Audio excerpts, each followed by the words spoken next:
नमस्कार साथियों, जैसा कि आपको हम पल पल की रिपोर्ट दे रहे हैं आदमपुर उपचुनाव की। जो जो दिन बीतते जा रहे हैं, चुनावी माहौल गर्म होता जा रहा है, वादे किए जा रहे हैं, कुछ ऐसी बातें उछाली जा रही हैं एक दूसरे के प्रति ताकि उसकी छवि को नुकसान पहुंच सके। और यहाँ पर हम इस वक्त मौजूद हैं बरवाला के पूर्व में विधायक रह चुके भाई रणधीर सिंह धीरा के नाम से जो जाने जाते हैं, वो मेरे साथ जुड़ चुके हैं, जो कि भाई जयप्रकाश जी के छोटे भाई हैं। और पूरी चुनावी कमान जो है इस एरिया के अंदर बालसमंद की बात करते हैं तो बहुत संभाली हुई है। नमस्कार सर। नमस्कार, मेरा सभी दर्शकों को भी नमस्कार। रणधीर जी, जो जो दिन बीतते जा रहे हैं एक दूसरे के ऊपर आरोप प्रत्यारोप की जो है वो होड़ लगी हुई है। और सबसे बड़ा आरोप अगर भाई जेपी के ऊपर लगाया जा रहा है कि ये बाहरी व्यक्ति हैं जो कि आदमपुर के अंदर चुनाव लड़ने के लिए आए हैं। जयप्रकाश कभी इस इलाके में भारी नहीं रहा। जयप्रकाश जी ने यहाँ से पार्लियामेंट के चुनाव भी लड़े हैं, 2009 में विधानसभा का चुनाव भी लड़ा है। और इस क्षेत्र से जयप्रकाश जी का जब से 1989 में राजनीति करना शुरू की थी उस समय से लेकर आज तक पूरा जुड़ाव रहा और यहाँ हमारे पूरे परिवार का भी जुड़ाव रहा है। एक बात ये भी बार बार उछाली जा रही है भी 2009 के जब ये चुनाव लास्ट का जयप्रकाश जी ने लड़ा था उसके बाद कभी दर्शन देने ही नहीं आए पूरे हलके के अंदर कभी भी। जयप्रकाश जी आप बार बार आते रहे, शादियों में, गमियों में, हर प्रोग्राम में। जयप्रकाश जी ने चौधरी भूपेंद्र सिंह हुड्डा ने यहाँ बाढ़समंद में एक बड़ी रैली की थी, उसमें बाढ़समंद के हमारे गांव के लोगों ने 56 मांगे रखी थी। और उस 56 मांगों के साथ साथ बहुत सारे गाँव की पानी की डिमांड थी, पीने के पानी की व्यवस्था नहीं थी। तो उस समय भी चौधरी भूपेंद्र सिंह हुड्डा जी ने 56 की 56 मांग मानी थी और सभी गांव में वाटर सप्लाई का पीने का पानी दिया था। आप गांव में जाकर के पूछ सकते हैं, देख सकते हैं, ये जयप्रकाश जी ने ही मांग रखी थी। इनेलो प्रत्याशी कूड़ाराम नंबरदार जी के बेटे परशुराम ने एक आरोप या कह सकते हैं एक संदेह व्यक्त किया है भूपेंद्र सिंह हुड्डा के ऊपर।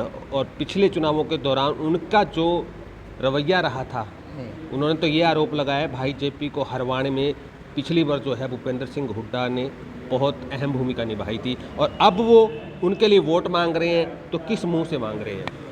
जयप्रकाश जी चौधरी भूपेंद्र सिंह हुड्डा और चाहे मैं, चौधरी भूपेंद्र सिंह हुड्डा एक ऐसे नेता हैं जिसको भी साथ रखते हैं उसके साथ विश्वासघात कभी नहीं करते, वो उसको विश्वास में रखते और उसकी मदद करते हैं।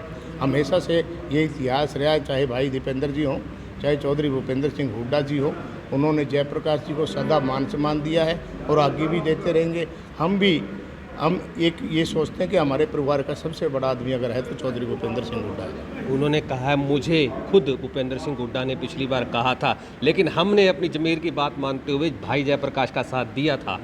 चौधरी भूपेंद्र सिंह हुड्डा ने तो आज चौधरी कूड़ाराम जी को भी इतना मान सम्मान दिया, इतने उनके कार्य किए। अभी भी उनको बड़ा वो कहा था कि सरकार आने के बाद आपको सम्मान के तौर पे कुछ ना कुछ दिया जाएगा पार्टी में, मान सम्मान के तौर पे, लेकिन आप यहाँ पार्टी की सेवा करते रहें।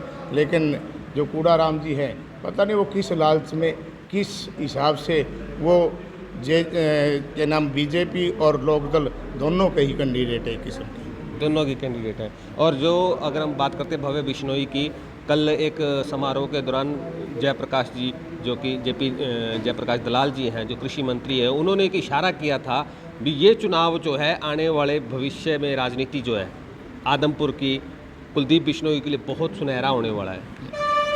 सुनहरा तो पिछले 26 साल से सुनहरा नहीं हुआ कुलदीप बिश्नोई का, क्योंकि पिछले 26 साल से कुलदीप बिश्नोई किसी ना किसी पार्टी से यहाँ से विधानसभा का नेतृत्व करते रहे हैं। और उनके नेतृत्व में आज इस इलाके की व्यवस्था देखो, कहीं सड़क सुरक्षित नहीं है, कहीं कोई स्टेडियम चौधरी भूपेंद्र सिंह हुड्डा ने बनाए थे उनमें कोई बिल्डिंग सुरक्षित नहीं है। या आप आदमपुर में जाके देखो, वहाँ सड़कों में गड्ढे नहीं, गड्ढों में सड़क है। ये जो है इसके कुलदीप सिंह के जो नेतृत्व में है, कभी भी ये हल्का सुरक्षित नहीं रहा है और ना ही आगे रहेगा। और अगर हम बात करते हैं आम आदमी पार्टी की, तो कैसा भविष्य फिलहाल है और आगे कैसा रहेगा? आम आदमी पार्टी का हरियाणा में अभी कोई भविष्य नहीं है और ना ही आदमपुर में कोई भविष्य है। कितने वोट मानते हैं आप? वोटों की देखो, मैं कोई आपकी तरह पत्रकार तो नहीं हूँ और वोट तो जनता ने लेकिन डालने आपका राजनीतिक अनुभव बहुत ज़्यादा होता है, आप तो एक वोट को काउंट करके रखते हैं? मैं समझता हूं कि आम आदमी पार्टी जो है मुकाबले से बाहर है, और मुकाबला जो है जयप्रकाश जी के साथ है, जिस भी पार्टी का है, कांग्रेस पार्टी के साथ है मुकाबला। एक तरफ तो सरकार है और एक तरफ कह सकते हैं वो पार्टी है जिसके नेता भी इकट्ठे नहीं बैठ के खाना खाते, तो कैसे मुकाबला होगा? नहीं, कांग्रेस पार्टी हमेशा एकता में रही, आज भी कांग्रेस पार्टी एक है। चौधरी भूपेंद्र सिंह हुड्डा के नेतृत्व में श्री उदयभान जी, भाई दीपेंद्र जी, जयप्रकाश जी, अन्य सारे लीडर जो है इस मतलब विधानसभा क्षेत्र में अपना अपना कार्य कर रहे हैं। किरण चौधरी जी, रणदीप सुरजेवाला जी, कुमारी शैलजा जी, वो दिखाई नहीं दे नहीं, रहे। सारी कांग्रेस एकजुट है। उनके प्रोग्राम श्रीमान राहुल गांधी जी की जो भारत जोड़ो यात्रा है उसमें बने हुए हैं। उससे आने के बाद तुरंत विधानसभा आदमपुर में आकर के वो अपना कार्य करेंगे और अपने प्रत्याशी के लिए वोट मांगेंगे। तो आप वोटर के पास जा रहे हो तो किन मुद्दों को लेकर, जो एक मुद्दा जो आप चाहते हैं जिसके ऊपर वोट भाई जयप्रकाश को मिले?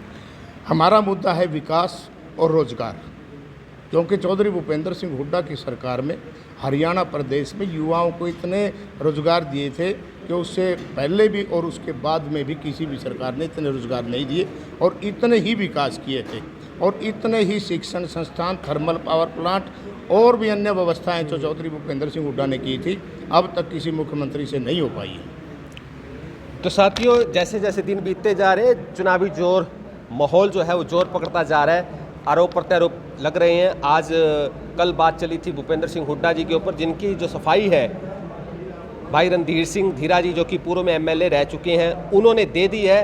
अब ये माहौल किधर रुख लेगा, कैसा जाएगा, ये तो आने वाले दिनों में पता लगता रहेगा, और आपको पल पल की रिपोर्ट हम देते रहेंगे। धन्यवाद।